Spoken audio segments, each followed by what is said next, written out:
Сәлем барлықтарыңызға, үй жағдайында дәл осындай корындық жасаймыз.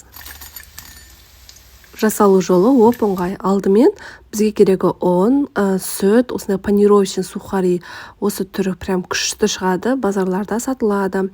Одан соң сосисканы осындай халал түрін алыңыздар, жұмыртқа, тұз және де қант керек.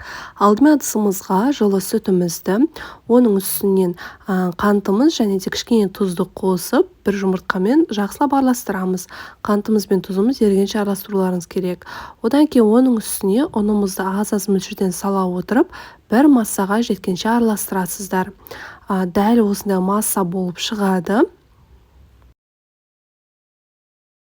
Алдымен шпажкаларымызға сосискамызды орнатып аламыз да, одан кейін дайындап қойған клярымызға орнатып, оның үстінен панировочный сухариге малып алып, барлығын алдын ала дайындап қоясыздар.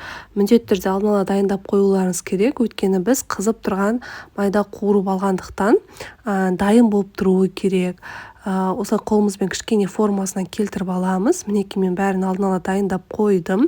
Майларыңызды қыздырып аласыздар. Қызып алғаннан кейін астын шамалы ғана пәске қоясыз. Қатты қызып тұрса да тоже болмайды, күйіп кетеді. Осылай алмастырып отырып қуырып аласыздар. Сол жерде барлығы әдемі қуырылып дөңгелек болып шығады. Мінекей біздің корындығымыз дайын болды. Қараңыздар қандай күшті болып шыққанын. Сіздер де міндетті түрде жасап көріңіздер, сіздерге ұнайтынына сенімдімін. Іші де толықтай пісіп шығады, астарыңыз дәмді болсын.